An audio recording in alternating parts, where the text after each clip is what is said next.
Hi gang, Bill Greenberg with PhoneScholar.com. Today is Tuesday, October 26, 2010, and here's one of the catch-up days because there's not a whole lot of news going on. Sorry for the scruffiness, I'm still a little bit under the weather, and unfortunately my skin is really sensitive and it actually hurts to shave, but I think I'll be okay for tomorrow, so I promise to clean myself up for tomorrow. Many of you have made comments on that, so I understand the reason behind it.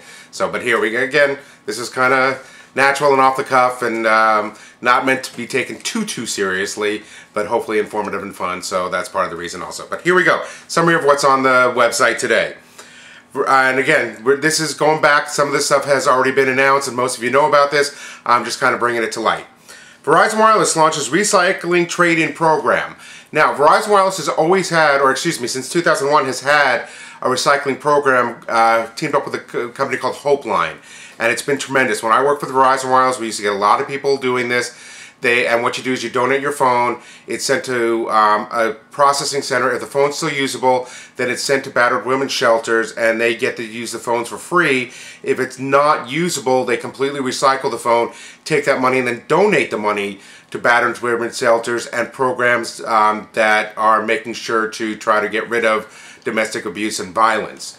And just to let you know, just as a side note, as of 2001, since 2001, they've donated, or been donated 7 million phones. 90,000 of them have been put back into distribution for free use, and $8 million in cash payments have been given since 2001 to these shelters and domestic violence programs, which is really great. They've been able to dispose of over almost 2 million phones, which is 200 tons of refuge that would have gone into landfills, including batteries, which of course never go out of the landfill and can contaminate the ground. So really great program. Now, on top of this, Verizon is now offering a trade-in program. And you can go to the Verizon Wireless Trade-in program, is what it's called. There's a link on the website that you can go directly to it, put in details about your phone, and if there's a value on the phone, they will send you a box to send it in. Either way, they'll send you a box. You can send it if there's no value and just donate it, and then you can do a tax write-off and create your own value. Or if there's a value on the phone, they'll actually send you a gift card that's good towards Verizon Wireless accessories, products, or towards your bill payment. So if you have a phone, an old phone that you want to send in, it could be worth $3, but that's $3 off your bill, so it's well worth it. So check it out, and I think you really like it. There's also a video about the Hopeline on the website, so check that out. Next, Microsoft Ballmer loses big bonus over kin, phone, and tablet failures. When I read this, I mean, this is one of the things that kind of made me laugh during this whole thing with my dad. This is hilarious. You're talking about the 16th richest man in America, and they're talking about a bonus of $675,000. I mean, this guy's worth billions, and instead of getting his base salary is $675,000, he could get another $1.3 million or $1.3.5 million in bonuses, meaning 200% of his salary, but instead, because of some of the failures, including with the kin, he only got 100% salary, bonus. So last year he only got $1.34 million instead of almost $2 million. And for a guy that's worth billions. Oh, poor guy. You know, even if he loses his job tomorrow over this, he's still not going to be hurting. So I just think it's funny that they've made, and I mean, there was probably 5 articles about this. So I think it's funny that it's a news story, just one of the things that amused me, and I thought I'd pass it on. Next, Google upgrades Apps Connector for Outlook, and a lot of people have been asking me about this, about hooking up their phones to Outlook and getting everything and being able to see everything, and so now Google has upgraded the apps thing, especially for Blackberries. Now, I still have not seen anything that to work directly with the iPhones, and I don't know if this upgrade does work directly with the Google connection to the iPhones.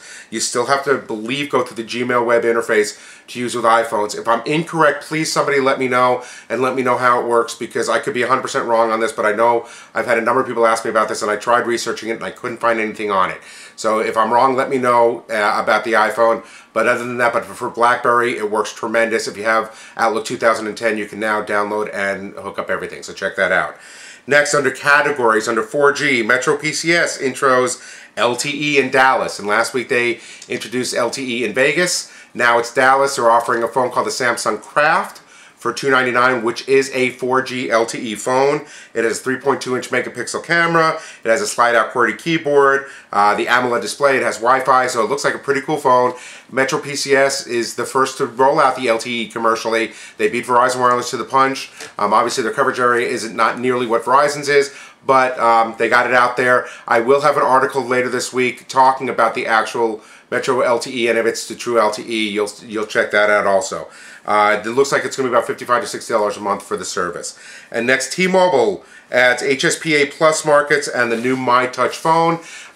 Again, this is under categories under T-Mobile, and because I've shown every upgrade that they've sent out. And let me go over some cities, because some big cities for you out there that like T-Mobile and want to get this extra speed. Biloxi and Gulfport, Mississippi, Denver, Huntsville, Knoxville, Myrtle Beach, South Carolina, Norfolk, Omaha, Phoenix and Tucson, Arizona, Salt Lake City, San Francisco, San Jose, Oakland, Sacramento, and West Palm Beach, Florida. So a lot of cities are now up to 65 cities. They're saying they're going to be up to 100 by the end of the year. And then there's the new MyTouch, which is coming out soon. It's a second HSPA Plus phone, which they're kind of dubbing as their 4G. It's not technically 4G, but it's as fast or faster. And the new MyTouch is a 3.8-inch screen, which is a 1 gigahertz processor, very powerful processor, a 5 megapixel camera with a high definition camcorder, FaceTime or video chat, whatever you want to call it, because it will have a front-facing camera and a rear camera, which is really cool, and will come out with Android 2.2.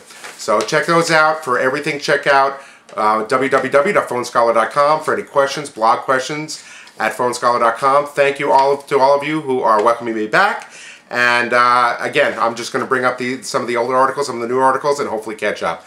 Have a great day, and I will talk to you tomorrow.